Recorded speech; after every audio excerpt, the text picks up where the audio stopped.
Hi, I am Dr. Markandeya, consultant physician and diabetologist at Sri Sri Holistic Hospital. So ఈ మధ్యకాలంలో ఈ sugar బీపీలతో పాటు చాలా ఎక్కువ మంది ఫేస్ చేస్తున్న ప్రాబ్లమ్స్ లో ఒకటి ఒబెసిటీ. ఈ ఒబెసిటీ అనేది ఇప్పుడు యంగ్ పీపుల్ అనే కాదు, ఆల్రెడీ చిన్నపిల్లల్లో కూడా, అంటే around 10 years 10 to adolescent age, తర్వాత యంగ్ పీపుల్ టీనేజ్ వాళ్ళకి కానీ, ఆ తర్వాత పెద్ద వాళ్ళకి కానీ ఈ ఒబెసిటీ అనేది చాలా పెద్ద సమస్యగా తయారైంది. ఈ ఒబెసిటీకి చాలా రీజన్స్ ఉంటాయి. ఒకటి హెరిడిటరీగా వచ్చేది, అంటే వంశపారంపర్యంగా పేరెంట్స్ లావుగా ఉన్నప్పుడు పిల్లలు లావుగా పుట్టడం వల్ల.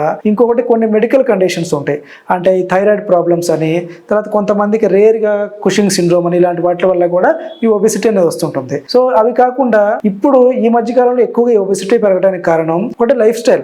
అంటే మనకు సెడెంటరీ లైఫ్ స్టైల్, సరిగ్గా వర్కౌట్స్ చేయకపోవటం, ఎప్పుడు మనము ఒక దగ్గర ఉండి ఆఫీస్ జాబ్స్ చేసుకోవటం, ప్లస్ ఇంకొకటి ఫుడ్ మీద కంట్రోల్ లేకపోవటం, అంటే ఎక్కువ జంక్ ఫుడ్ తింటాం, అవుట్ సైడ్ ఫుడ్ కానీ, జంక్ ఫుడ్ కానీ, లేట్ నైట్ డిన్నర్స్.